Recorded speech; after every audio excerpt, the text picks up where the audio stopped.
Hello, everyone. I would like to welcome everyone to our second segment of Let's Talk, Race, Diversity, and the Church, Part 2.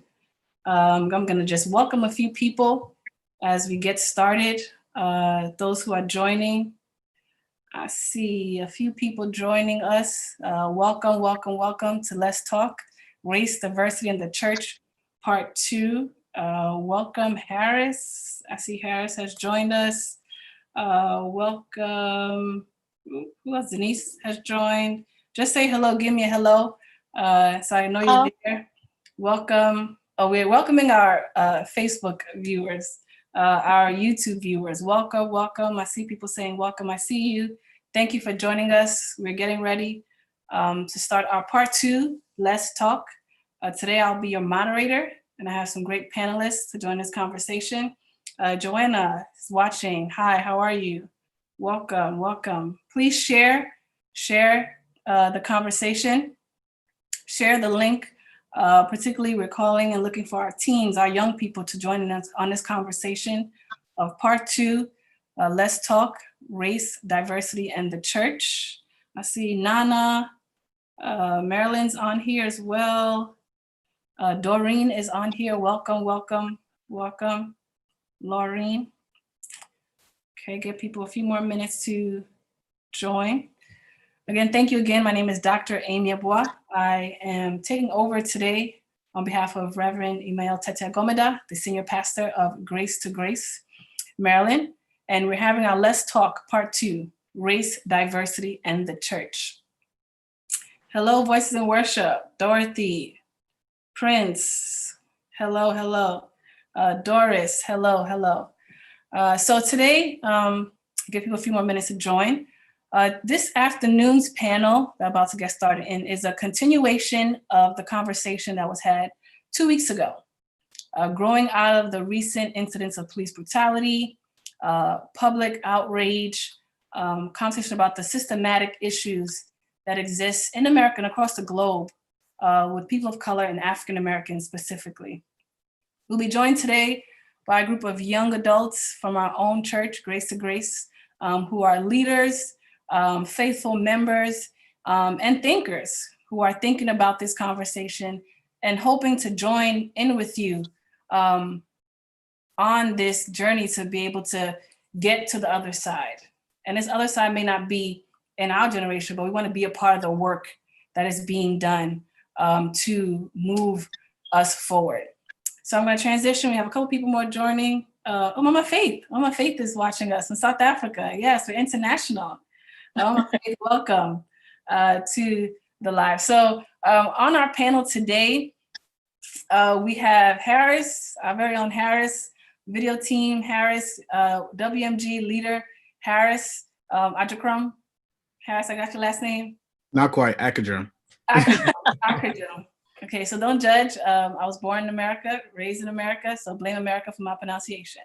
Harris, we have Denise Laurent-Monte, our teen ministry leader, also our WMG leader within our young adult ministry. We have Marilyn Mensa, our Sunday school leader, and also WMG leader, who will be on this panel today, having us think about this conversation, this question, and having us talk. Let's talk. So I want you, as you're watching, to send your comments, send your questions. We'll be answering those as we go on in the panel. And we want to hear your voice. And this is a moment where everyone should be engaged. Everyone should be listening. And we want, as a church, to be this bowl, right? This vessel that we use to kind of let people to process, get their voices heard, and also be a part of the change that's about to happen. So I want to switch to a larger view with all our panelists. And I'll go one by one with a couple of questions from the last conversation, but also talk about what's happened the last 2 weeks. So since we last spoke, a lot has happened the last 2 weeks. And as a church, we have participated in a protest in Maryland, and also some members have also participated in protests right across the city. In Connecticut, DC, Virginia, people have been protesting. And some of us on this panel have been a part of these protests. So I want to first start with Harris, and I want him to talk about what motivated you to go out and protest? What is motivating you to continue to go out and protest? And where do you see yourself as a young leader in the church in this movement that's going on? So I'm going to pass to Harris. Thank you for that, Dr. Amy. So for me, I would say one of the biggest things that motivated me to go out there was pretty simple. I'm tired. I'm tired of seeing, and I'm sure this is the same for many of the people out there. We're tired of seeing, the killings, the violence, the prejudice against, people of our skin color. And I think we, as a nation, as a community, as a generation, we have been awakened to see that this fight is ours. It's not a fight for the older generation. The past generation has passed the baton on to us to pick up where they left off. And the least that we can do is to at least speak up and show up to these protests and let people know that we're demanding a change. We're demanding for there to be a difference in our community, because I think we're fed up of, being pulled over and being afraid. Am I gonna be another news story? Being pulled over and being afraid. Is my family gonna mourn and scream for justice for myself? Because I personally, when I watched the video of Mr. Floyd, it was so numbing to see that. And then at a certain point, I no longer saw Mr. Floyd. I saw myself. I saw my family. I saw my father. I saw siblings. I saw members of our community that I know personally on that ground with that knee on their neck. So when you see something like that, it shocks you. And I think at this point we've been awoken, and we've come to a place where we realize that this fight is ours. It's time for us to stand up. It's time for us to make a change. And it starts in the streets. It starts letting our voice to be heard, and then also to follow up and making sure we're staying up to date with the changes that are being made, and making sure that these changes are seen through. Thank you for that. Harris, as a young person in the church, many of our teens are in your ministry, right? And I think you're posting on social media about protesting. You're been vocal in some of the group chats. What motivates you to keep on doing it? Like, do you think that's going to be change?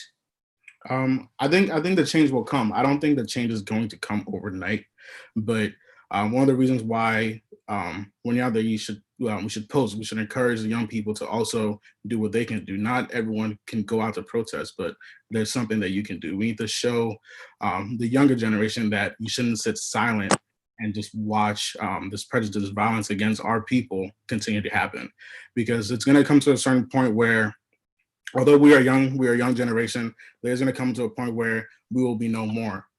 And someone's going to need to pick that up and carry it forward and make sure that these basic human rights are available to everyone, regardless to your race. So I think that's the most important part about keeping the young people focused, making sure that the young are aware of what's going on, making sure that they know how they can make a change, so that when hopefully these issues are resolved. But if it comes to a time where they need to step up, they know that it's okay to. They know that that they need to. Yeah. Thank you for that. I want to pivot to Denise. Denise, you also were involved in protesting and being in the streets, but maybe in a little bit different way than Harris was. Can you talk a little about what you were involved in downtown DC? Oh, unmute yourself. So I just want to commend, some of our young leaders like Harris, who, took a step of faith and, took a stance of justice by going out to protest. And I think that as leaders in our communities, in our churches, as millennials, it's important for us to do that. And so I certainly encourage others to do that, but also just being a leader of a ministry, like myself, being married to a pastor, being a head of a ministry, we also saw the need to not just protest, but to also ensure that we are interceding for our nation, and we're also praying for our nation. And there's been a lot of discussions about, the role of the church and the role of believers in the midst of protests.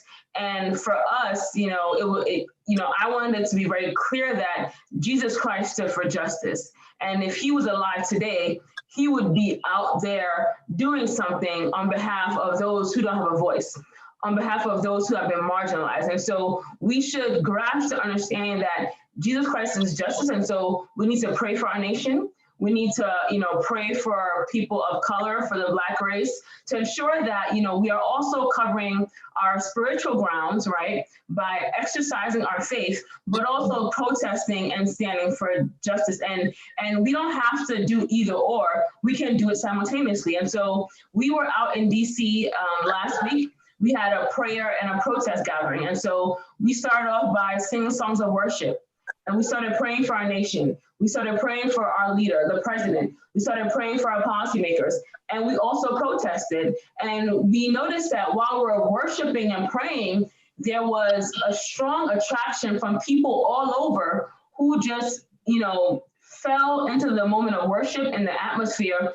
And it was mainly because, for over 3 months, we haven't been able to gather for worship.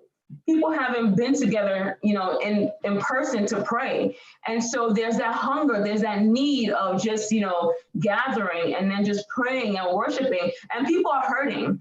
And so for us, it was very timely. We feel like God led us to do that. And I would encourage everyone that while we're protesting, we should also be praying. We should also be interceding for our families, for our nation, and for our people, and know that, what Christ has given to us. The Bible declares that we can do all things through Christ. And so we should stand firm on that and keep pushing and keep believing and keep pursuing. And I know that there are a lot of critics that are out there, and I'm sure we will get into that later on, who are saying that, well, what's the purpose of protesting? And it's not going to do anything. And people are just going outside and they're rioting and they're looting and they're just walking, and there's no purpose to that. And there have been a laundry list of policy reforms that have come out of people just protesting.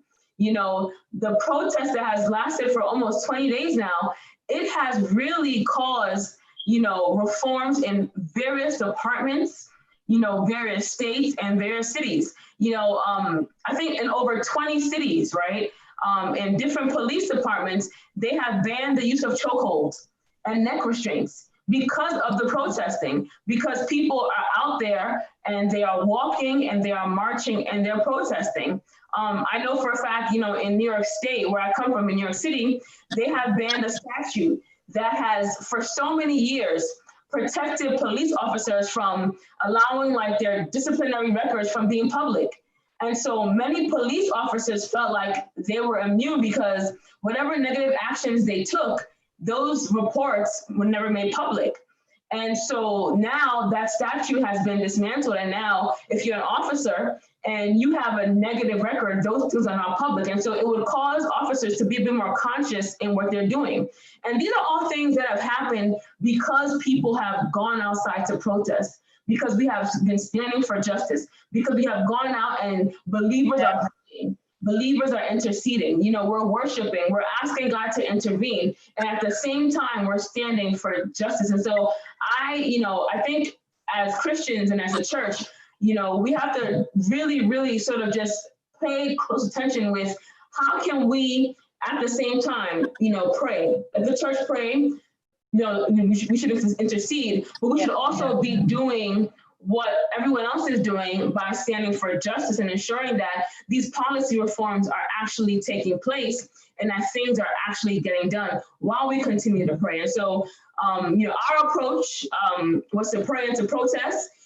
Jesus Christ stands for justice, and so we will continue to do that. And I encourage every young believer and every young leader to also do the same. Yeah. Thank you for that. I want to pivot to a list of questions to some of the panelists to the question of our children. I know, Marilyn, you work with our Sunday school, and at Royal House Chapel, every Sunday we have Sunday school with our children, and we're bringing them the word, talking about things of the character, right? Talking about friendship, right? So I want to talk to Marilyn, and can you talk to us a little about, what are our kids listening to, our learning? How are we engaging young people as the Sunday school leader? Thank you, Dr. Amy, for that. I believe strongly that in terms of children, I believe strongly in child empowerment and empowering children, allowing them to believe that they can be who God has destined for them to be. One thing I always love to impart into children is that Jesus loves them and that he cares for them and that he is there for them no matter what. And so I believe an empowered child creates an empowered adult, and an empowered adult is able to make substantial changes in society. And so I believe strongly in empowering them, in teaching them core values, Christian values, in teaching them about fruits of the spirit, like Galatians talks about, because at the end of the day, we are human beings, but first we are God's children first, before we consider anything else. I consider my true identity as a child of God first, before whatever identity the world or my society places on me. And so empowering children to know the identity in Christ, empowering them to know that they are children of God, that God loves them, that God cares about them, that God has a plan and a purpose for their lives, that leads to empowered adults. If you have children who are not empowered growing up, if you have children who are talked down upon in negative environments, that leads to trouble in adulthood. I always say that people's lifestyles and characteristics as adults is as a result of their childhood. So I believe strongly that a children's lives, their childhood is a very, very important and pivotal time.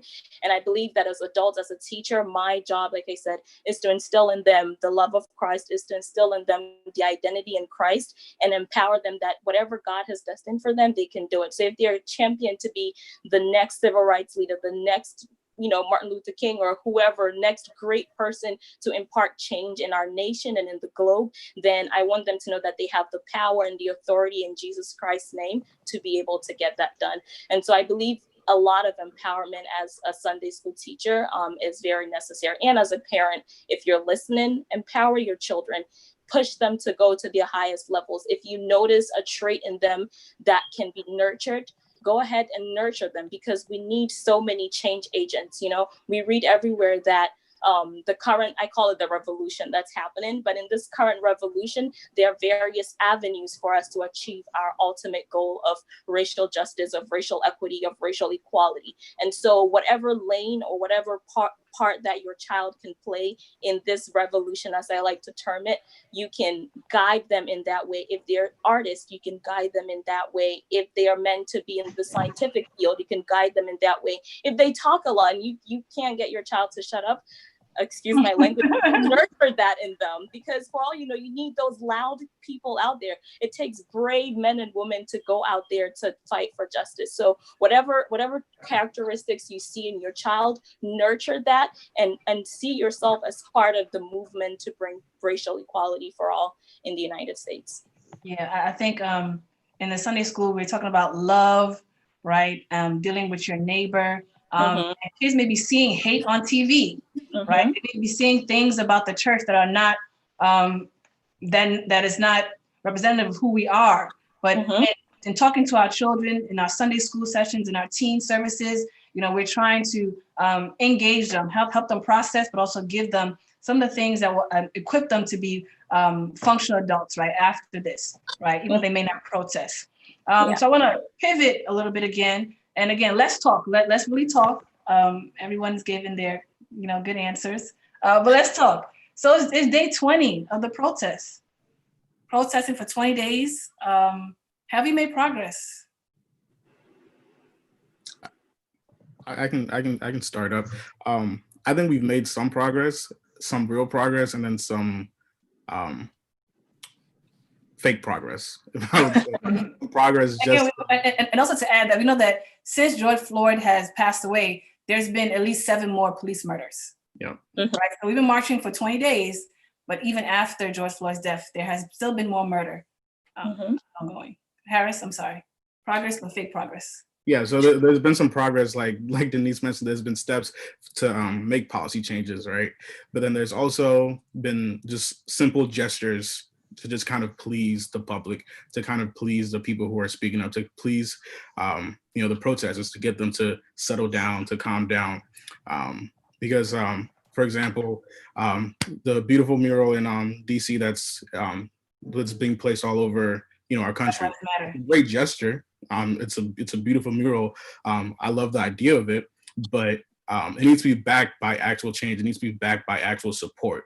A prime example of that is with Breonna Taylor. She seems to be getting kind of dropped off. There's been a law that's been passed in the name of her killing, but the officer that killed her is still walking free and is still free. Right. So there's gestures that are being made, but it seems like the foundation is still a bit weak. We're not moving as forward as we need to be. Good point. So if you've been protesting for 20 days, don't get tired. Anyone else wants to judge? Have we made progress? 20 days.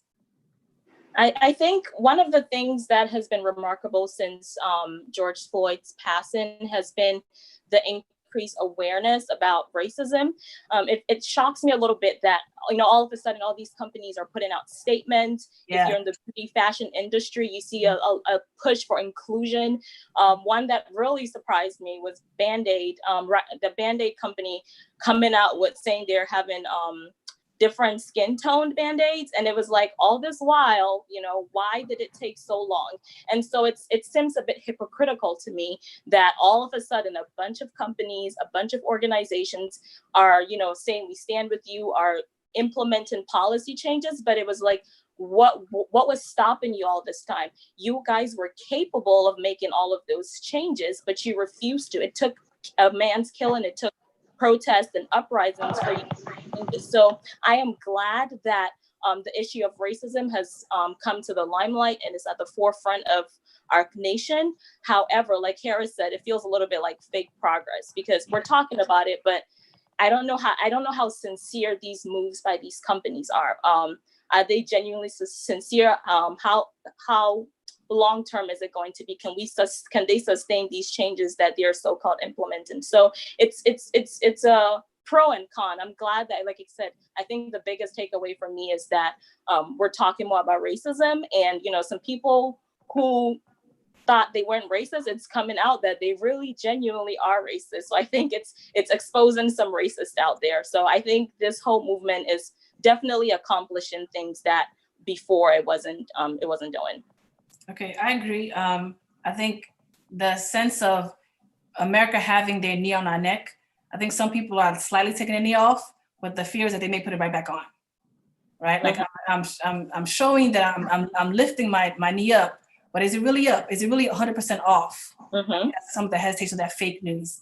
Denise, your thoughts? Yeah, so I think just to add, I think we can never stop sort of highlighting the importance of protesting and highlighting the importance of people going out there to stand for justice, because, there has been progress, there has been policy changes, there has been reforms, and, there has been an increased awareness of racism, once again, because this is not new. This subject of how systemic racism is institutionally is now at the national agenda again, because thousands all over the world are now having a national debate about racism, about the system, about people being oppressed, and how can we change the conversation? How can we change the discourse? And so I think we should continue to agitate.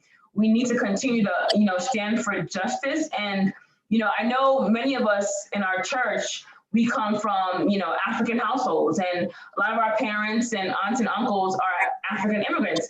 And I know we will get into this, but you will find that oftentimes some of our African parents or African immigrants, they don't necessarily see the importance of these things, right? A lot of them don't see why thousands of people are out there protesting. They think it's a waste of time. They think nothing is happening, and I'll just share a quick story. When I told my mom that I was going to DC to pray and protest, she said, oh, why are you going? You're gonna get arrested. And I was like, everyone's out there protesting. And so a lot of and this is a very, very important thing that I think we need to sort of delve into, unravel and tackle. It's a whole topic in itself, but you'll find that a lot of our parents, our aunts and uncles who are immigrants from Africa who are here, they don't necessarily understand the importance of these steps.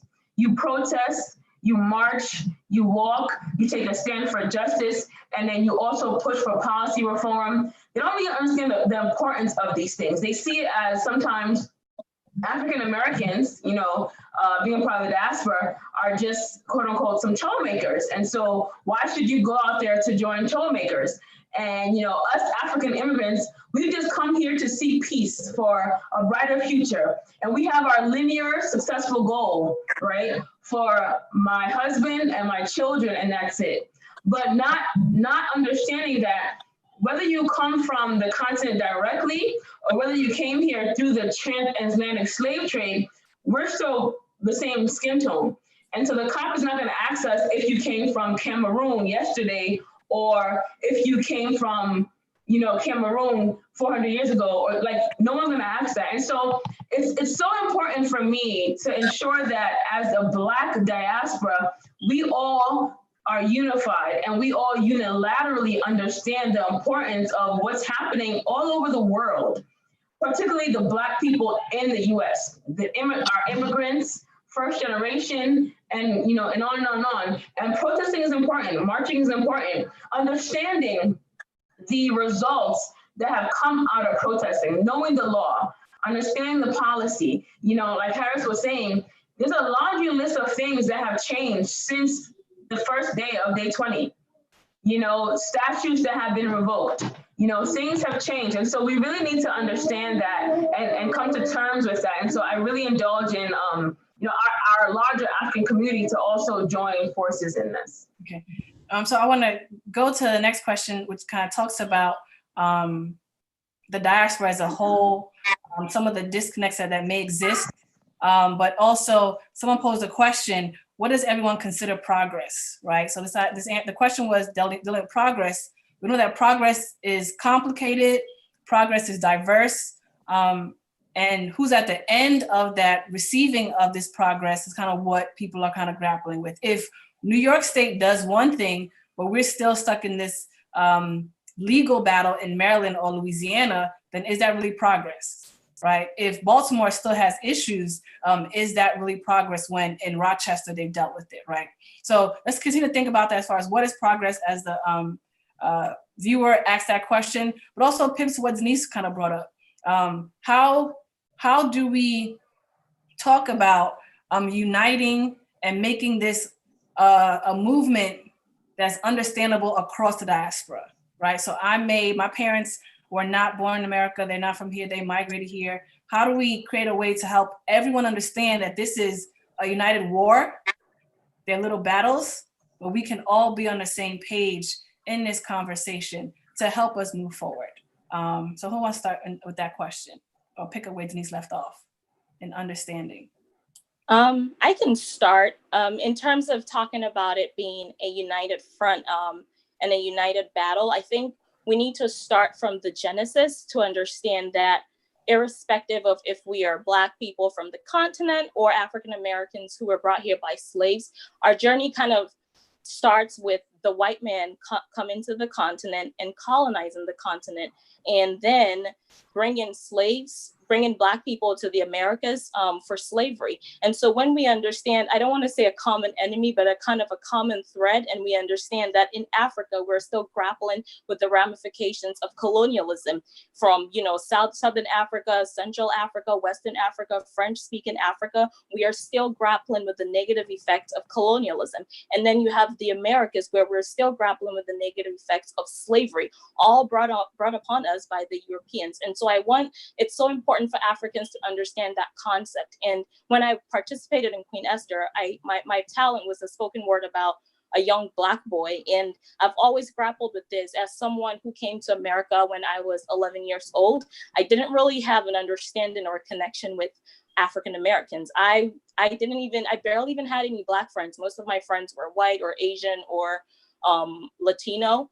But it took me going to college and taking an African American literature class and reading slave accounts and reading stories of the trauma and the horror that African slaves went through in the Americas, for me to understand, and then for me to think forward and realize that my children are going to be born here, most likely. I can't predict that, but my children are going to be born here, and generations after me will probably live here. And the police is not going to know that, my son is Black or he's from Ghana or whatever. And so that really changed something in me. And even I was a public health major as well, and it impacted how I viewed health disparities and so on. And so I think Africans need to understand that at the end of the day, it's a war on our race, whether you're from the continent or from America. And remember that we're fighting, I don't want to use an enemy, but a common enemy, and the results of colonialism and the results of slavery. And there are other things I could talk about, but I can let Harris talk as well. That's a good point. And also when you think about the progress or the benefits of it, right? When we're all working for equity, for opportunities, we're all sharing in this opportunity and this equity, right? So I think you create a good point. But again, how do we help both sides understand? I agree, Marilyn, education, right? Talking to our parents. If your parents start questioning why you should go to a protest, what does it mean? Explain to your parents, right? Talk to them. Let's all help each other understand what's going on, because everyone has different risk, right? Everyone has different risk in their ability to kind of engage in the politics of what is so institutional, right? On so many levels. But how do we begin? How do we help each other understand? Denise or Harris? You can go ahead. Oh, and I think, hold on. Can I say something really quickly? Sure. Oh, go ahead. Oh, should I go ahead? Yeah, the Harris. Oh, I'm saying another thing is to learn about history, because recently I learned about the importance of Martin Luther King's trip to Ghana for Ghana's Independence Day celebration, and how that influenced him and kind of gave him hope to continue in the fight for civil rights. And so when we really learn our history and we understand that back then, the people from America and the Pan-Africanists were working together for a free Black race. When we really think about those historical aspects, I think it'll better inform us. Like, I felt so proud that Martin Luther King was able to, be so happy for Ghana and be inspired by that to champion civil rights moves here in America. And so I think history, we kind of have to refresh our minds with history. And it's hard because those kinds of historical moments are not always easily taught in schools. So I think in the new generation, we need to bring history back to inform future decisions. Okay. Someone says they do not want to be educated. That makes it's hard to teach them, because our parents are older, right? As a young person, you've taken the African history courses, right? How do you engage with your parents and say that me marching makes change, me marching matters? And also, I think some of it comes down to language, right? Even the level of language, like how are we on different sides on how we even address each other, right? How do we gain understanding in that conversation? Because there's name calling in languages, how different generations and ageism, right? So how do we build understanding on that level as well? Harris? So to kind of go along with what Marilyn said and also what Denise said, number one is education. And then as we, the younger generation have been, in a way, educated about, what's going on in the history of this country, we need to bring that home to our families, to the older generation. So unfortunately, sometimes people don't realize how important something is until it gets close to home. And we hope situations like this don't come close to home. But before that happens, we need to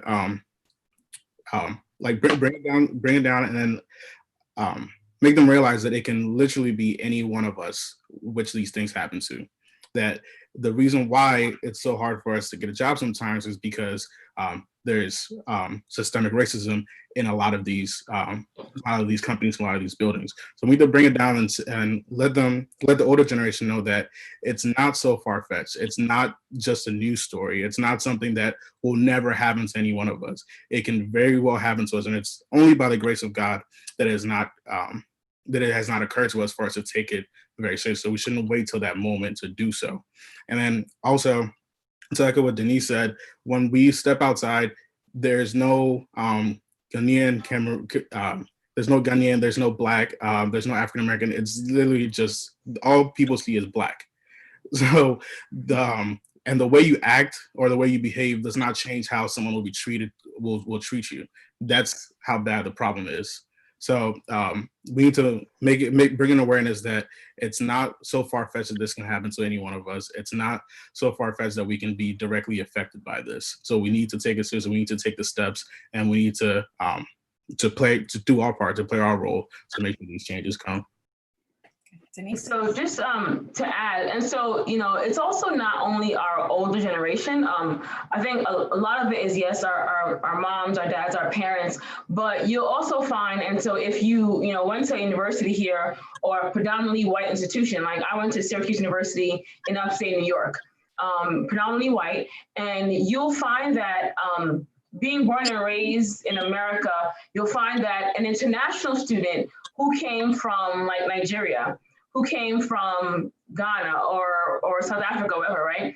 They don't necessarily they sometimes act as though they don't understand your struggle.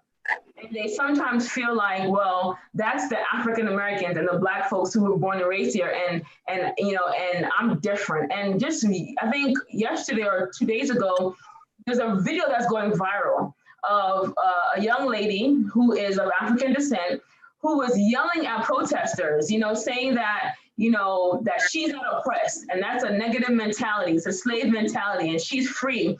And she came here, you know, from Africa, and, you know, she's made it, and she's successful. And so people protesting, you know, they just want attention and so on and so forth. And you'll find that sometimes a lot of the international students, a lot of the you know, millennials, young people who are on the continent who come here to visit, they don't necessarily understand what we're fighting for. They don't understand when we say there's a systemic racism, there's the, you know, the institution has oppressed us, or when we go to a job interview, sometimes they don't look at us differently.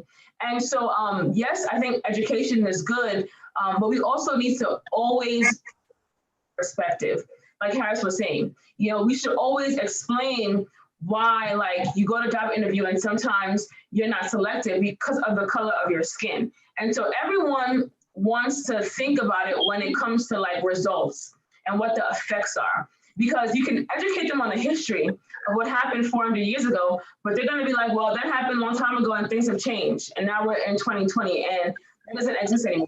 But honestly, it does, right? And it exists in a different way. It exists in a different form. And so you know, us who are first generation born, you know, of African descent, we have to consistently explain that layer, consistently put it into perspective, and explain it to the international students, explain it to those who are on social media right now, who may be in Africa. And like, don't get me wrong, there are some on the continent who understand, and they are protesting with us, and they're mobilizing with us.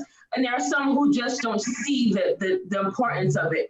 So we have to continuously put it into perspective and explain what the causes are, what the effects are, what it has done to us individually to help them understand, in addition to educating people and letting them learn their history. Yeah, so the international conversation is very, very dynamic. I know Mama Faith is watching from South Africa, and we've traveled to South Africa a couple of times. And just knowing when it comes to protesting and uprising, like South Africa knows that conversation. Apartheid, yes. So they know that. So when people are saying, "Oh, that won't work," like they know that conversation. And when people use that as and don't take it seriously, even within the diaspora, you know, not everyone receives that the same, right? The oppression is very multi-layered. You know, it's on the continent and also in America, also in Jamaica. Right, it's everywhere, right? And for those who may not understand the depths of it, it's just us helping them understand, but it's everywhere. It's in different languages, it's in different currencies, different textbooks. And I wanna pivot a little bit to the next question. And again, continue to post your questions. We're trying to kind of engage them. I'm on my face that racism is an enemy, in my opinion, and therefore Black people need to be aware of this, right? You said, secondly, Christians are integral part of the community. So yeah, and we'll come back to the church question. But I want to pivot a bit to continue from 2 weeks ago's conversation, the focus on police, right? Not to focus on police because it's bigger than police, right? But the conversation of George Floyd kind of stemmed from police, right? We saw this police officer with his neck on George Floyd's knee, and people are outraged, right? For 8 minutes and 46 seconds, you see this police officer take this man's life, and then we're able to rewatch it over and over and over again. There needs to be change in the police system. And the biggest thing that people are shouting is defund the police, defund the police, defund the police. What are your comments on that?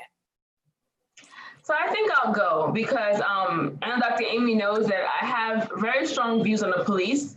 I think that, you know, there's a large debate right now on the terminology of defund the police, okay? There are people saying, what do you mean defund the police? Do you want to get rid of the police? Do you want the police to have funding? And so the terminology is scaring people because they feel like, well, of course we need the police, right? But the Black Lives Matter movement is pushing for defund the police, and we're like, the police got to go, and you know their budgets need less money. So when I looked into what the defund the police policy push is, it's truly to reform the police, right? To reform the budget. And so saying that, you know, the police departments don't need X amount of millions of dollars, that amount of money can be relocated to like healthcare, to education, because their budgets are overly padded. And so that's what we mean by defund the police. Now, I will be honest, personally, I don't necessarily agree with the terminology of defund the police because I feel like it can be misleading, because people will think that, well, you want to go from 10 million to 0 when you say defund the police. And so I think that I personally feel that we can do a better job by explaining how we want to agitate for police reforms and reallocate the resources that have been given to the police. Now, I also personally feel like when it comes to the police in general, I want us to put it into perspective, okay? And so for those watching, we have 18,000 police departments across the country. And with the 18,000 police departments, we have 18,000 different ways of policing. We have 18,000 different policy sets for police, okay? But yet policing is a national agenda. Policing is a national issue. Why do we have 18,000 different ways of policing? From California to New York, to Texas, to all over the country. That doesn't make any sense. And so it's about time that we looked at it critically and say that of the 18,000 police departments, we need a national agenda for policing. We need a national standard policing agenda from California to Texas to Nevada to the Bronx. It needs to be standard on a national level so that it's not just in New York and California where they are banning the use of chokeholds and neck restraints. But then again, in Charlotte, they are putting people in chokeholds. That makes no sense. You know, this is a national outcry. And so we need a national agenda. And so, yes, defund the police. Like I said, I don't really agree with the terminology. The funding needs to be reallocated, but we also need a national standardized policing agenda for the 18,000 police departments that's across the country. That's a good point. Again, defund the police. Do we go from 1,000 to 0? Some people say yes. Like what we know today as policing needs to be restructured. And some of that will involve us breaking the whole thing down and starting from scratch. It seems very, you know, extreme, right? But if George Floyd went to a store, had a check, they thought the check wasn't valid, they called the police, and we see the result of that, right? When do police officers now become bankers, right? We see people who have mental health outbreaks and police are called. When do police become doctors? We see a domestic dispute in a family, people calling the police. When do police become social workers? Something has to be restructured in a way extremely, because people think that police have too much power. Police are now becoming judges, right? Becoming lawyers, doctors, and they're in a way also determining who can live or die, right? So anyone else, thoughts on defund the police and how we can find some equity in our police justice system?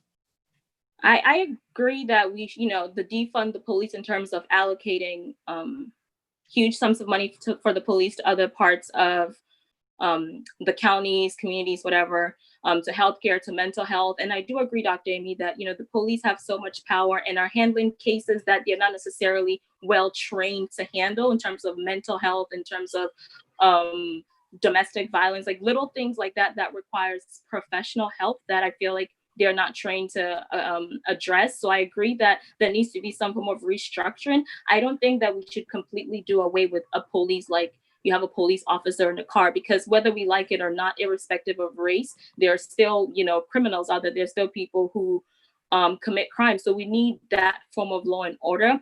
I do agree, though, that the way police have interacted with African Americans, the history of that is terrible, and there definitely needs to be some reform, some policy changes.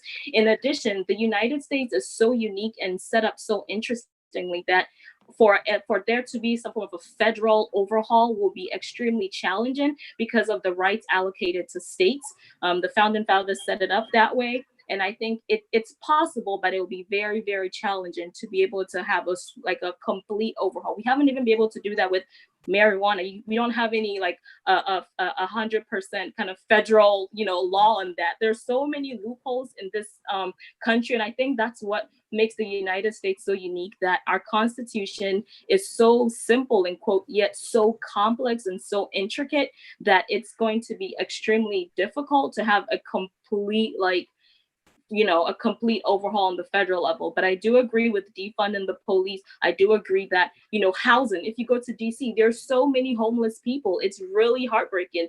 And all of those people need housing. I do definitely agree that those funds can be allocated to housing, to mental health, to schools, to free health for, people who are struggling. So I definitely agree with defunding the police, but I don't think we should completely outright abort police.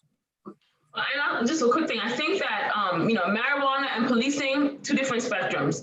And so when we have an issue like policing and police brutality and people dying and there being a national outcry, I think it's in the right of the federal government to now take action.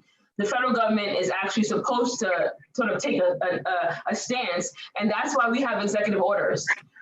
We have EOs for situations like this. And so just to add that, I think that with this national outcry, there can finally be a discussion about how we can begin to implement this at the national level.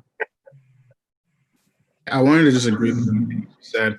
I think it is difficult, but I think it is very possible because there are laws that cover the whole nation. And one of the biggest things is that if it's important enough to the lawmakers and to the policymakers, you can attach these laws to funding. So right. The moment you attach these laws to funding, every state who wants this specific funding, let's say for highways, they will comply, they will follow suit. I think once these national guidelines have been developed, it also comes down to the local level. There needs to be accountability. There needs to be consequences for police officers who don't follow these guidelines. There needs to be a certain fear, like the same fear that we all have to not commit a crime. There needs to be that same fear among these officers. So I think it starts at the national level, but then it also comes all the way down to the local level, who reviews these cases, who reviews these incidents, and to make sure that everyone is held accountable, just like we are. It's a good point.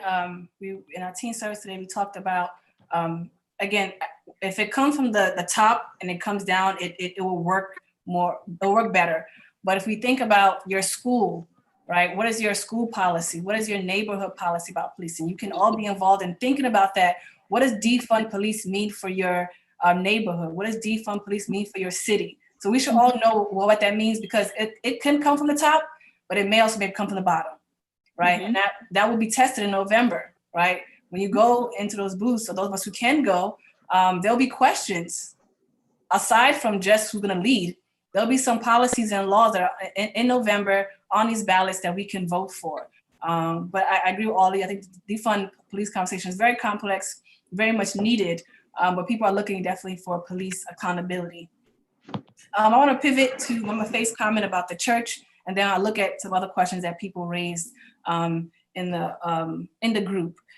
So continue says, secondly, Christians are an integral part of a community, and therefore their involvement in issues is important. She said in South Africa, there was turmoil during the apartheid era. Churches were involved and were used as places as gathering for communities. And we see some of that also, again, in other spaces, right? Where people needed shelter, churches were involved. Where people need to understand what's going on, you went to the church to kind of give you this spiritually grounded notion of what was going on. So the church at this time of outrage, at this time of reform, is still there, is still involved. And we're looking for the church to kind of help us as Christians to be this guiding light. Comments on that, the church and race diversity. I think it's very interesting because we're in a time period where we're protesting and there's racial tension. There's also COVID-19. And we're supposed to be social distancing and staying home and not going out. But yet you see videos of thousands of people like packed like sardines, holding signs, and we have thrown COVID-19 out the window because we are tired and because this is important to us. And we're like, COVID-19, but we are tired, right? And so there are literally thousands of people who are outside. Like Mama Faith was saying, the church, has been used, as a gathering place, but we can't really gather. So I kind of want to open it up to the audience because I've heard a lot about this, right? And quite honestly, since in the past 20 days, because people see everyone protesting, everyone's like, well, the world is open again and I'm gonna go do whatever. And I can even go to church because everybody's protesting. And quite honestly, we all know for a fact that there's no social distancing, anything happening. Okay, guys, like, let's just be honest with ourselves. And so I kind of want to open up to the viewers to see what they think. Like, how does this all relate to COVID-19, the church playing a role? So the church be gathering to pray now because people are protesting? Like, is that, so I have my own opinion, but I kind of want to also just engage the audience a little bit and also our other panelists too. I can talk a little bit about that. So one of the things is that with modern technology and these streaming platforms and all the social media, we can all worship together, but from our homes, and we're able to do that.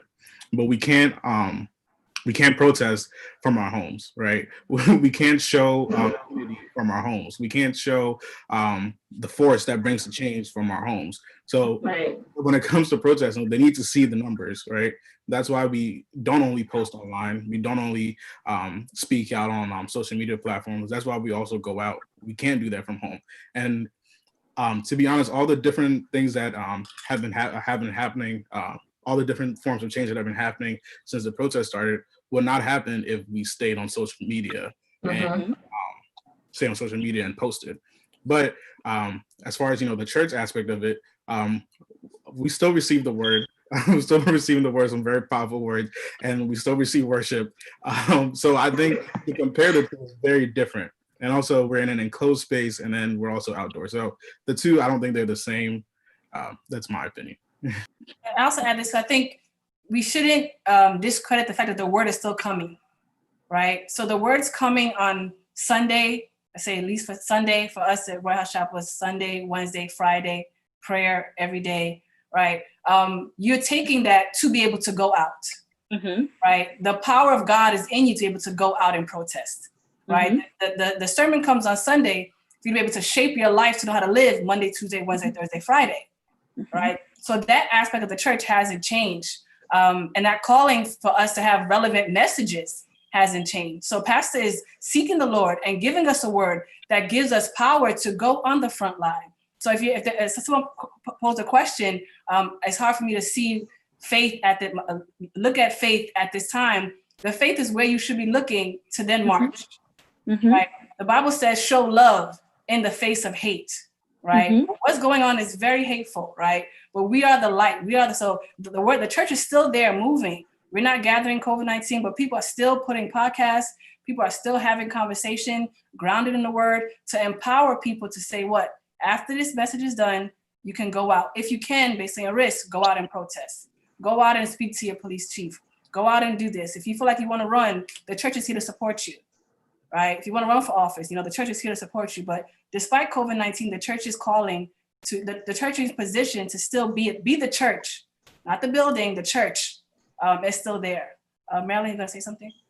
Oh, no, I was just saying that I agree with you. And like you stated, the importance of being grounded in the word. And, luckily we're blessed with a pastor, Reverend Emmanuel, who has, his word is right on time, and it addresses the needs of the people relevant to the needs of mankind. That's where House Chapel's part of our vision is. And so I'm very grateful to be a part of a church like this as well. Just believers, irrespective of the church that you're going to, that this is the time where we need the word of God the most, because there's so much information out there. Some of these videos are triggering. If you're not careful, it can spew hate in your heart. It can spew so much anger and things that the word of God speaks against. So it's so important to be grounded in God's word and to really rely on the Holy Spirit more than ever in these times, and for the spirit of discernment so that it can inform the actions and the decisions that you take and the actions that you make. And so the church should continue to be there in terms of providing Sunday services and things like that. As to whether the church should open, that's up for debate. But I do genuinely feel like every church leader should be connected, should be talking about these things in their sermons. I don't think they should avoid it. It will be a bit hypocritical to outright not talk about it in your sermons and in your prayer meetings. So the church is definitely playing a role, even if virtual. I just want to add, we are playing a virtual role, but like I said before, when we decided to go to DC to protest, right, we decided to add a prayer component to it as well. And we did that because, and I'll just share this because as we were leading in worship, right, in Lincoln Memorial, I didn't even know there was a lady that was holding a camera, and she started crying during worship because she saw people of all races, white, Black, Hispanic. We were just singing songs of worship, and she started crying, she started tearing up. And she later on came to me and she said she's a CNN anchor, and what we did just touched her heart, and she started tearing up because everyone has been so angry and a lot of tension, but we came to do something a bit different. And she's not a Christian, she's not a believer, never stepped in the church before, but she just felt the person, like she just felt something different about what we were doing. And she started crying. And I felt that was so profound because we didn't just come to say Black Lives Matter, which is important, which we also did, but we also came to pray because we felt like if we can gather or to go out to protest, then we can also stand outside to also share a prayer. And because of that prayer, a CNN anchor and someone who doesn't even know Jesus Christ wanted to understand what we came to do and why that was important.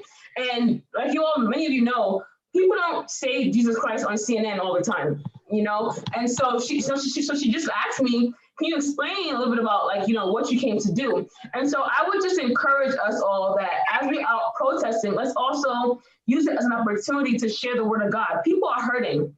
There are a lot of Black men out there who are just confused. They feel trapped in the system. They feel like there's no way out.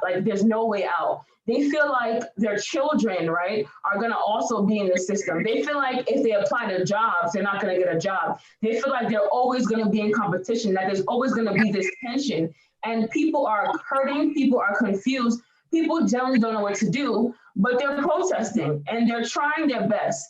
And so in the midst of all that, we need to also share words of hope, encouragement, and to share the word of God and to just pray with people. And so, as believers, as children of God, let's also do that while we're protesting, because you don't know who you're gonna, help transform someone's heart or, heal a heart or mend a heart or just bring encouragement or hope to someone, because people are really, really hurting right now in this season.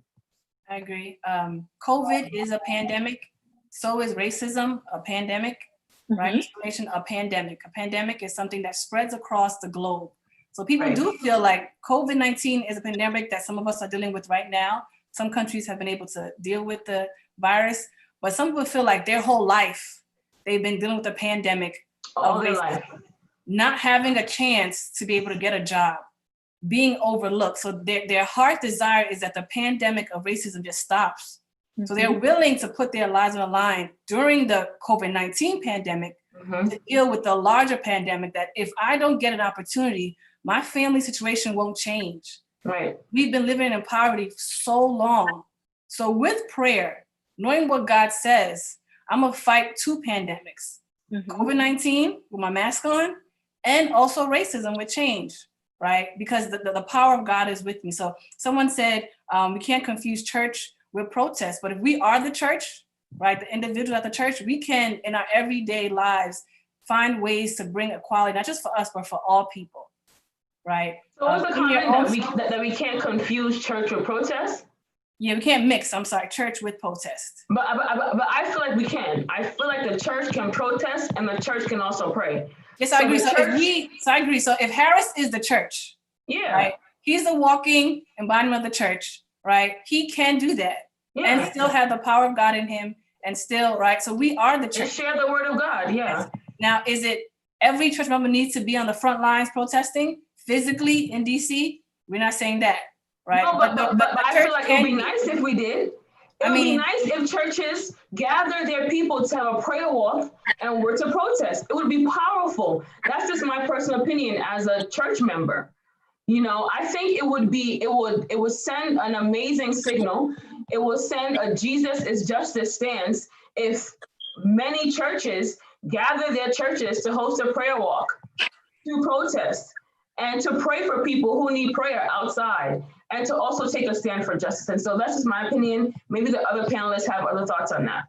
I agree 100% with that, because one of the things that I see within these protests is not only yelling and shouting and demanding justice, but it's also, you see love within the crowd, you know, which is foundational in Christianity. You see love within the crowd. You see people making sure that others are okay. You see people handing out water bottles. You see people, you know, connecting, people from all different backgrounds. So I think that the church as a whole can be a very powerful and instrumental tool if we all said, let's go, let's pray, and let's worship in the streets with the rest of the nation.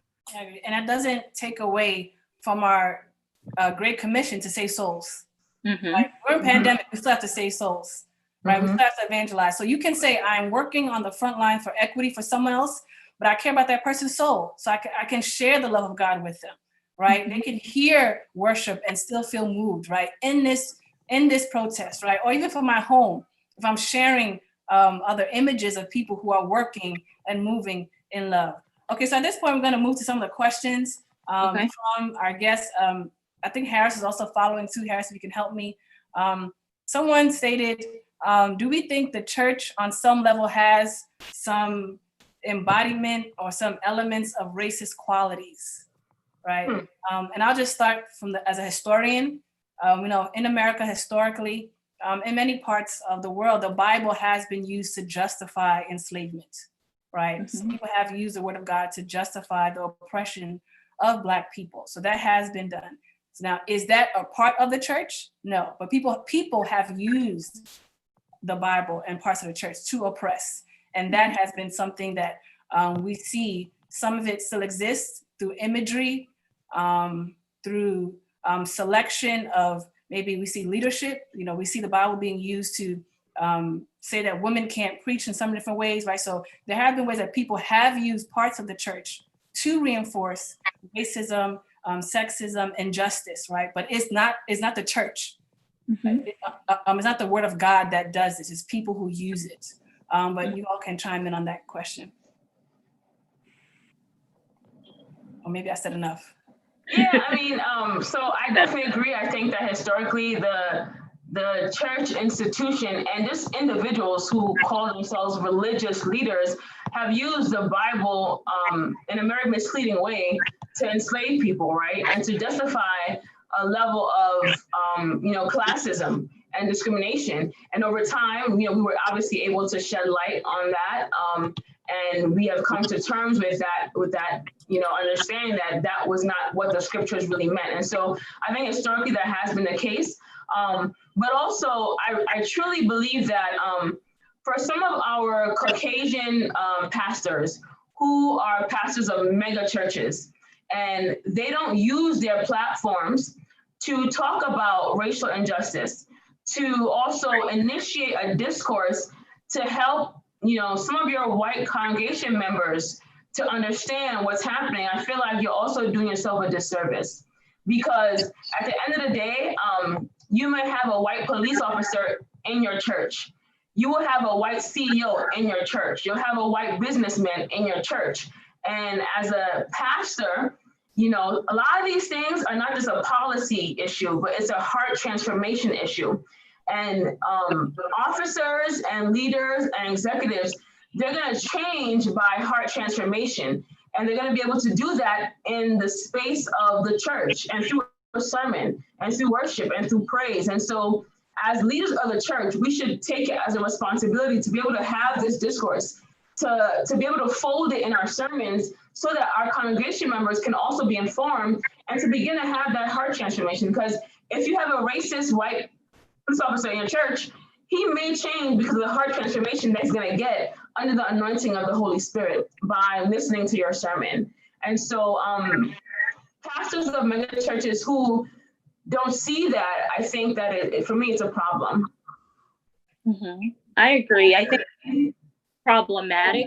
I think it reveals the heart of those people. Like you said, racism is a heart issue, and it's a bit sad. It shows, I think, let me say it this way, this entire period has revealed to me how much racism is a taboo in quotes in the white community, how much they don't like to acknowledge Black people. It's been a really big eye-opener. I mean, I thought I knew, but it's been a bigger eye-opener. And so for churches, with predominantly white congregation, a white pastor, not talking about it, it's very, very disheartening. It's literally sending the message that you don't care about Black people. And if you had Black congregants, I don't know, if I was a Black congregation member of a predominantly white church and my white pastor is not speaking out about it, I would be very, very concerned and, know that I'm not welcome. Then if no one is challenging that pastor, then it's really, really concerning.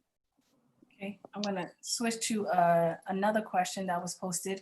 The U.S. prides itself as a country of the rule of law, right? So the U.S. prides itself in being this, we are the people, liberty, freedom for all, law and order.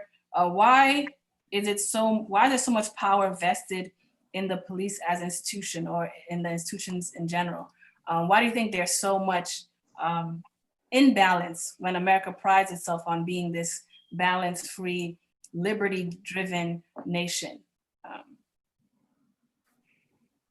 Well, I mean, yes, we pride ourselves in being a country of the rule of law, but we also had slavery in the rule of law. We also had Jim Crow in the rule of law. We also had segregation. We have Brown versus Board of Education. We have Plessy versus Ferguson. We had lynching. And so we're just really good at priding ourselves in the rule of law, but sometimes the law is not equal. Sometimes the law is oppressive. Sometimes the law favors certain people. So it's a matter of how we implement that law. I think we need to have a very deep conversation about that, because historically we've always had laws, and those laws have oppressed certain people, and those laws have hindered certain people, and we're still looking at that today. So yeah, the laws are there, but the laws have been oppressive. And also the laws from a historical standpoint has been this reaching goal, right? Not for everybody, but for some. So when we talk about the laws for the founding fathers, when they say we, they weren't speaking about everybody. Yeah, exactly. Black people. They weren't speaking about Native Americans, they weren't speaking about African Americans, they were speaking about we, let's say the men who are in the room who happens to be white, not even our wives, right? They were not the we that was considered the we freedom and liberty.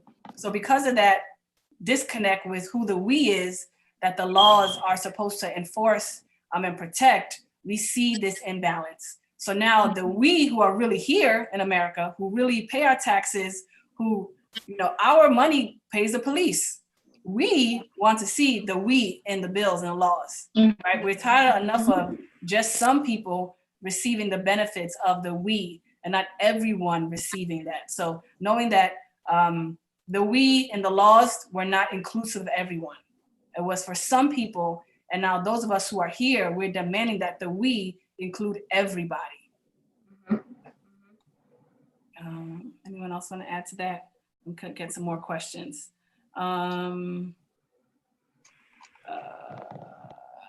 If you all see any more questions, you can also let me know. Why can't the DOJ formulate a national policy for policing?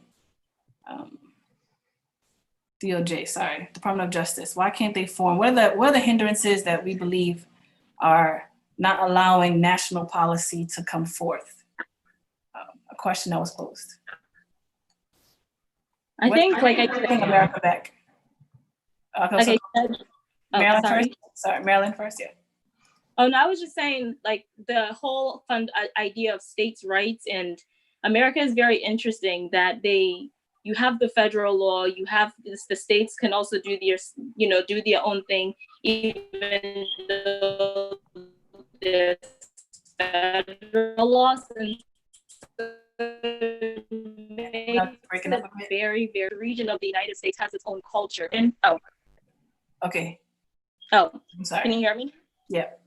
Yeah, I'm saying each region has its own culture, which influences, the laws that are passed in those cities, in those counties, and those states. And so that's why it's so difficult sometimes for national reform to take place. Sometimes it takes tragic events, like after MLK died, for LBJ, Lyndon Johnson, to pass that 1968 Civil Rights Act. So sometimes it takes really, really tragic, traumatic events for sweeping reform to take place across the nation. It's possible, but it's very difficult, and it can be very, very slow. So I think it's the structure of the United States and how it was set up by the we, aka the founding fathers. I agree. And also add to that, what's taking America so long to get this right? I think part of the issue is that have they wanted to get it right this entire time? Because it's a difficult thing to tackle as far as procedures, and like it's a very broad issue that we're facing right now. But if you're determined, it's very possible to do, because it's been a very, very long time, over 400 years, that Black people in this country have been fighting for this. If lawmakers and policymakers wanted to make this change, it would have happened a long, long time ago. And so they don't. It's their willingness to make these changes. Okay. Denise, comments on that? No, I definitely agree with what Harris is saying. I think some of our policymakers don't think this is a problem. I mean, just the other day, there was, I probably won't mention names, but there was a senior official who said that he doesn't think that there's a such thing as systemic racism, and that we all have an equal opportunity of becoming successful, Black, white, brown, Indian, whatever. And he's a very senior policymaker. So not everyone agrees with our perspective, and that's part of the problem. I agree. So closing comments, because all the questions I received.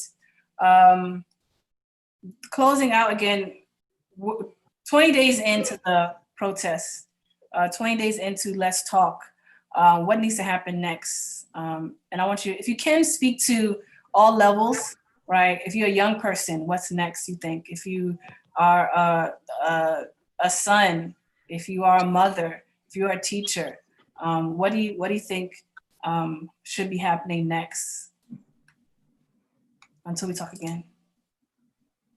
Is this for everyone to answer or for our audience? Yeah, everyone answer the closing comments. So everyone's answer. So as a mother of two Black boys, I think as a mother, I first want to always try to institute that level of consciousness of being raised in America as a Black young man and what that means. And also knowing that you're a believer and that God can do all things, right? And so being able to merge those two things together for me is very, very important.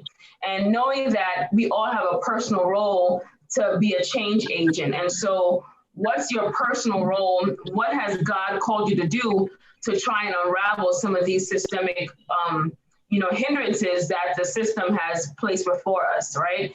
At the same time, as a policymaker, I want to always ensure that whenever I walk into a meeting to discuss some of these things like police reform or policies as it relates to the African continent or United States, what am I bringing to the table? What perspective am I bringing to the table as a Black woman that perhaps my colleagues may not think is important or necessary? And so that's another thing for me. And then also just, being a human being. We want to ensure that we are all really treated and created as equal, right?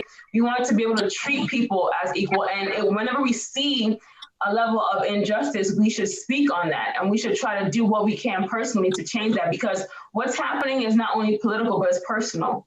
And so we all have a personal role to play in our homes as mothers, as Black women, as Black men, as daughters, as career professionals, as ministers of the gospel, and as Christians. And so we should all find ourselves in this multifaceted prong of different ways of how we can institute change, because it's layered, and there are different ways that we can bring about change.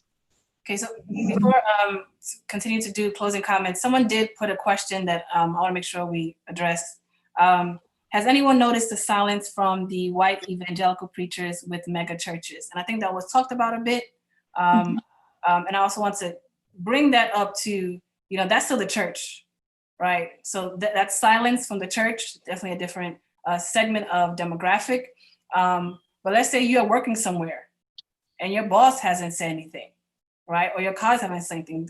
How do we deal with silence in this situation? Then we'll kind of go back to closing. I apologize for everyone who thought we were going to close in 5 minutes. But how do you deal with silence, maybe in your own space, maybe in your church? And then also, if you have comments on mega evangelical churches. I can comment on the topic of silence in terms of my organization.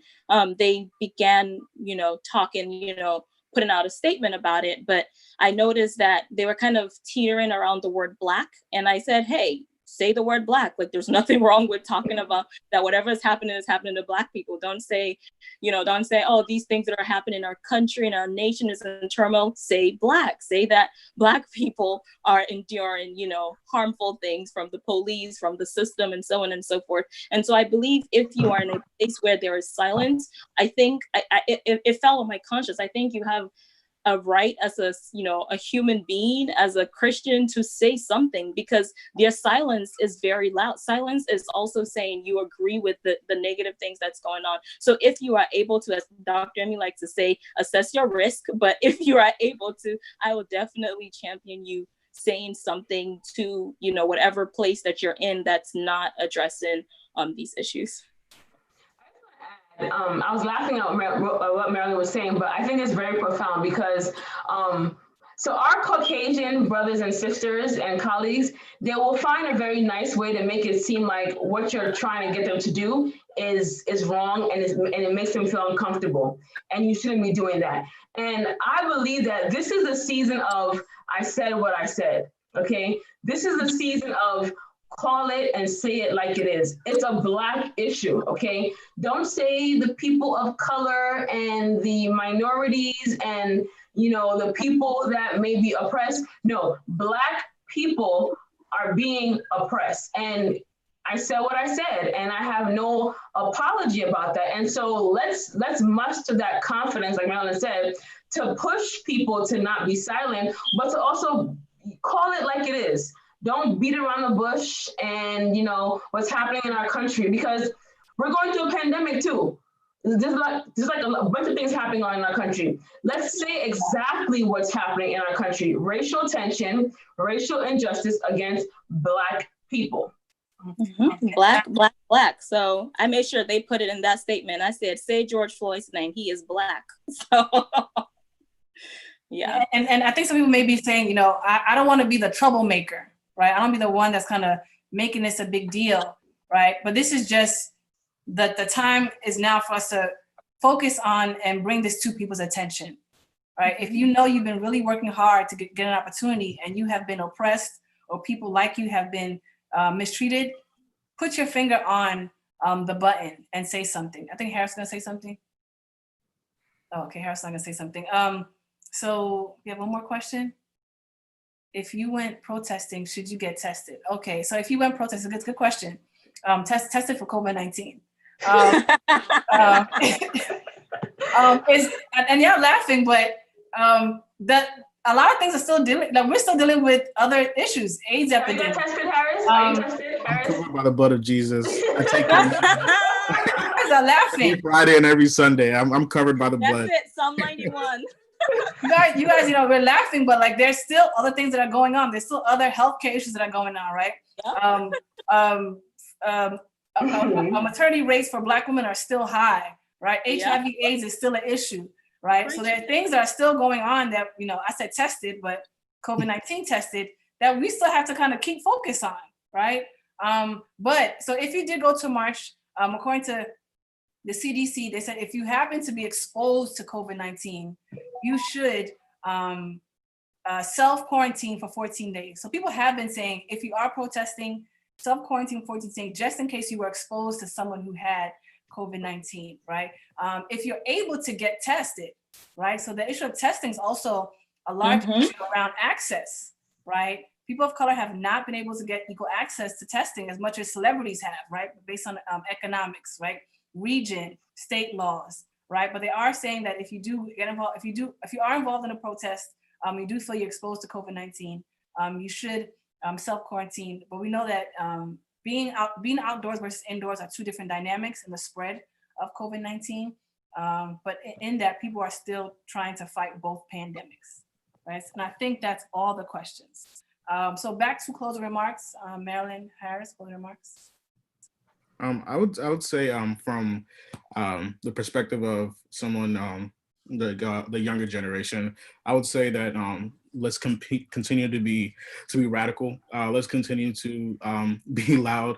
Let's continue to do that's with the energy that we have at a young age, which is speak up, march, and demand a change. But then also after that, Denise has said this many times, that we also need to understand that it's not only about protesting, it's not only about screaming. We need to pay attention to the politics that's going on around us. We need to vote locally as well as nationally. So it doesn't end with the marches, but I think this situation that we're in has awoken something inside of many of us.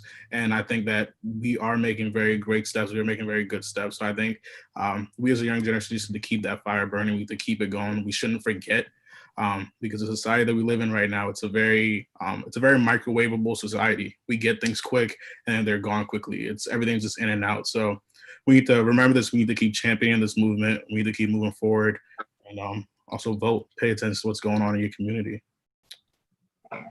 Yes. So for me personally, I would say, like, Harris is saying, continue to protest, vote, learn more about what goes on in the county or city or state that you're living in, educate yourselves.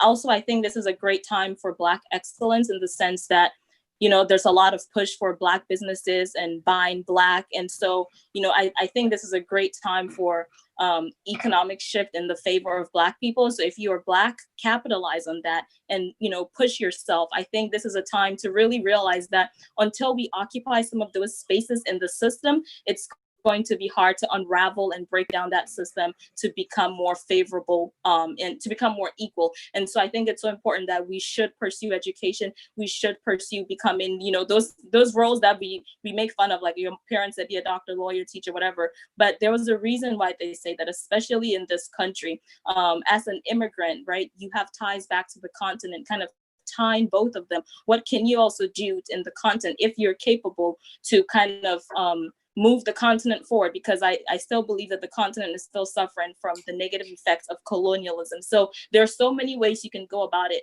Me personally, I always believe in empowering children, and I believe that they can transform the future. So I believe in empowering them and helping them become who God created them to be.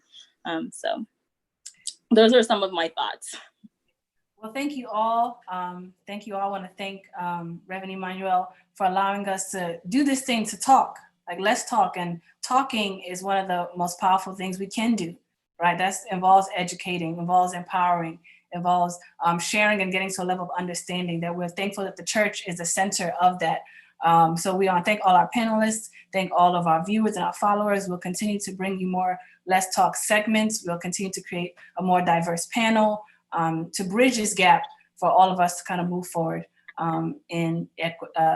in this movement towards making sure that Black people and our concerns and our churches and our space and our children, our issues are being met, will benefit, that will also roll over and benefit everyone else, right, for all humanity. So we want to thank you all. Thank you all for joining us. I'll end here and I'll see you